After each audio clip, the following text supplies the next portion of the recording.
හැම දිනාටම පිරුවම් සරණයි. අද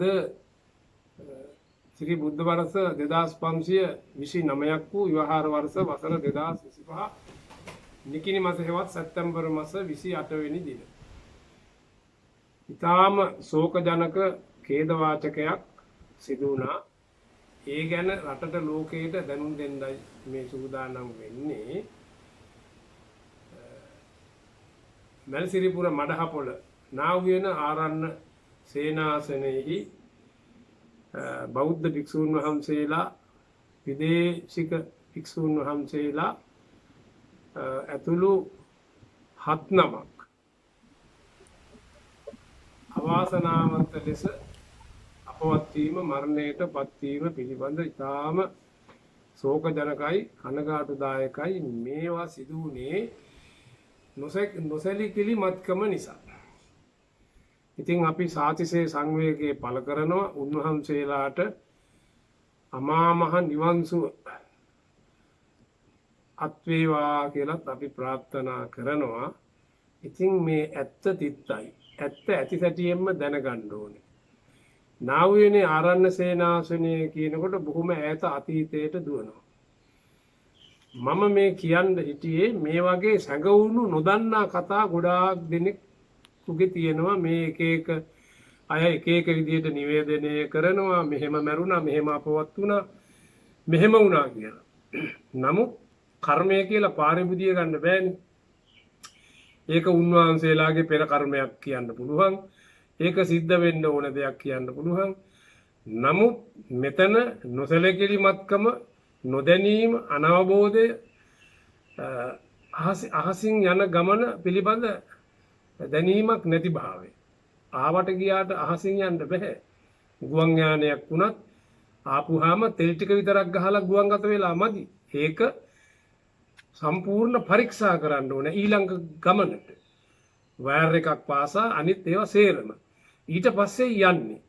ඉතින් මුදල් යනවා කියලා හෝ වෙන වෙලාවක් නැහැ කියලා හෝ එහෙම හරියන්නේ නැහැ. ඒකෙන් අර වටිනා ජීවිත තමයි නැති වෙන්නේ. ඔය පහුගිය කාලේ ඒ ගුවන් යාන පක් අනතුරටපත් උනේ ඉන්දියාවේදී ඒ නොසැලකිලිමත්කම නිසා. පෙර කර්මෙත් ඒකට එකතු වෙන්නත් පුළුවන්. නමුත් අපට අනතුරු අවම කරගන්න පුළුවන්. බුද්ධිමත්ව කටයුතු කරමු.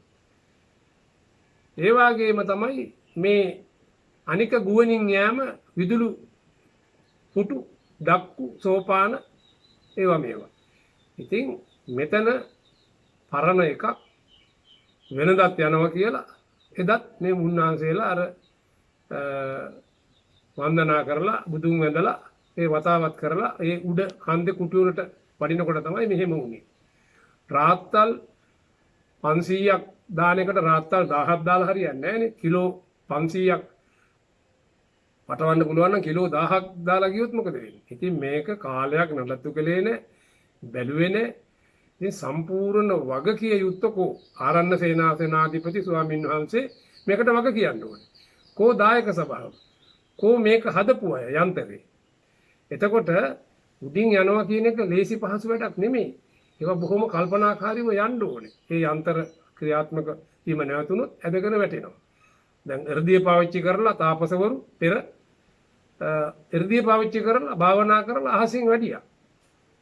මාත් කාලයක් මේ බුද්ධ ගයාවට යන්න භාවනා කළා. ආරණ්‍ය ඉන්න කාලේ. ඒක මම තව ටිකකින් පැහැදිලි කරනවා. ඉතින් එහෙම ලැබෙන්නේ නැත්නම් අපි මේ විදිහට යනවා. යම් විදිහකින් අහසින් යනකොට එර්දිමතුන් යම් සිටිවිලි පහළ වෙලා එර්දිය නැති වෙලා බිමට පාත් වෙනවා. බුදුපසේ බුදු මහරහතන් වහන්සේලාට පමණයි ඒ එර්දිය නැතුව යන්නේ. අනිත් తాවකාලික එර්දියක් ලබාගෙන තාපසවරු අපමහ බෝසතාණෝ පෙර ආත්මවල තාපසෙක් වෙලා ඉන්න කාලේ අහසින් වඩිනකොට එර්දිය නැති වුණු අවස්ථාවල් පෙන්වනවා. දෙව්දත් තෙරුන් වහන්සේට මොකද උනේ? ආනන්තරීය පාප කර්මය කරගත්තට පස්සේ එර්දිය නැතිව ගියා. අන්න ඒ විදිහටයි මේක අවබෝධ කරගන්න ඕන. ඉතින් ඔය නාව්‍යනේ ආරණ්‍ය සේනාසනය ගැන කියනකොට මම 1981 මම කුරුණෑගල නාටකනේ ආරණ්‍ය හිටියා. මම අවුරුදු 2ක් හොඳට ආරණ්‍ය පුහුණු වුණා. ඉතින් 1979 මහණු ආරණ්‍යයට සම්බන්ධ වුණා. මම පන්සලේ මහණ වෙලා 1981. ඉතින් ලොකු හාමුදුරුවෝ අපිව දානයට යවනවා. ඒ කාලේ කුරුණෑගල ඔය පාත්තරයේ කරේ එල්ලගෙන අපි දාන වලට වැඩි අර ගල උඩින් රජ කාලේ තියෙන. ඒක අදත් තියෙනවා. පස්සේ තමයි ඔය මේ රූපවාහිනී කණු හදලා එහා පැත්තෙන් පාර දැම්මේ. ඊළඟට අපි දවසක් දානයකට යවුවා ඔය නාවුයනේ ආරන්නේට. බොහොම ලස්සනයි ඒ කාලේ. අපි බස් එකේ ගිහිල්ලා මඩහපොලින් බහලා අනේ හැතැම්ම දෙකක් විතර පයින් ගියා. දාඩිය පෙරාගෙන. ඒ වෙලාවේ මට නාන්න ඕනේ. වෙලාවට කලාවට 12 11 මාරින් මෙහා 11ට මෙහා. උඩ බොහොම ලස්සනට හිමාලේ වනයේ වාගේ එකක් තියෙනවා. මං කියන්නේ හිමාලේ කෑල්ල කියලා. එතකොට ඒ හිමාල වනයේ වාගේ තියෙන ඒ කඳු මුදුනේ වනාන්තරෙන් ඉතාලම ලස්සන දිය ඇල්ලක් ගලනවා. ඒක ඊට පස්සේ වතුර බටයක් දාලා පුවක් ගහක් පොල් ගහක් විතර ලොකු වතුර ගොබයක් එනවා. මං ඒකෙන් නෑවා. තාම ලස්සනයි සීතලයි. මට අනෝතත්ත්වවිල මතක් වුණා. හිමාලයේ මතක් වුණා. මං ඉතින් හිමාලයේ වාගේ අනෝතත්ත්වවිලේ වතුරයි කියලා නෑවා. දානෙට යන්න ඉස්සර වෙලා. ඊට පස්සේ මීට අවුරුදු 15කට විතර ඉහිතදී මම නැවත නාවියනේ ආරන්නේට යන්න වුණා. අනේ යනකොට මොකක්වත් නෑ. හිමාලේ කෑල්ලක් නෑ. ඒවා කපලා කුටි හදලා කඳු උඩ අර වතුර ගොබෙත් නෑ. මම ප්‍රශ්න කරුවා කොහෙන්ද මෙව්වා කියලා. ඉතින් දැන් කාලගෝට්ටියක් තමයි එතන තියෙන්නේ පිරිස වැඩි කරගෙන. ඉතින් මේවා ඇත්ත ඇති සැටියෙන් කියන්න ඕනේ.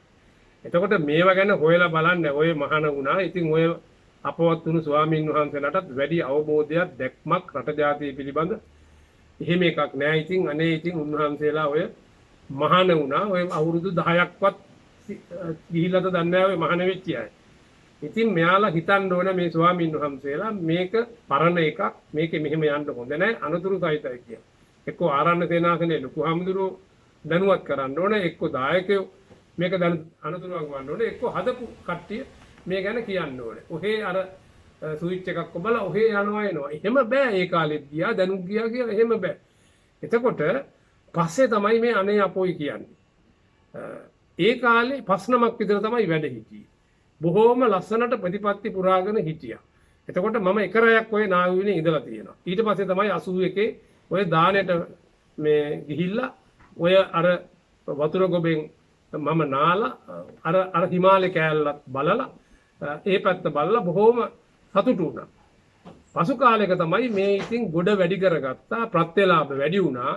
ඉතින් නොයේක අය ගොඩ නැගිලි ගැහුවා. ඉතින් අවසානයේ කඳු උඩ කුටි ගහලා භාවනා කුටි ඔන්න යන්න විදුලු සෝපානයක් ඩක්කුවකුත් හැදුවා. ඕන් ඩක්කුවට අත්තුණු ඉරලම. ඉතින් මුන්වහන්සේලා සීසීකඩ විසි වෙලා කෑලි කෑලි කියලා ඉතින් මුන්වහන්සේලා අපවත් වෙනවා. තව කීප නමකුත් අසාධ්‍ය තත්ත්වයෙන් රෝහලේ ඉන්නවා. ඉතින් 13 නමක්.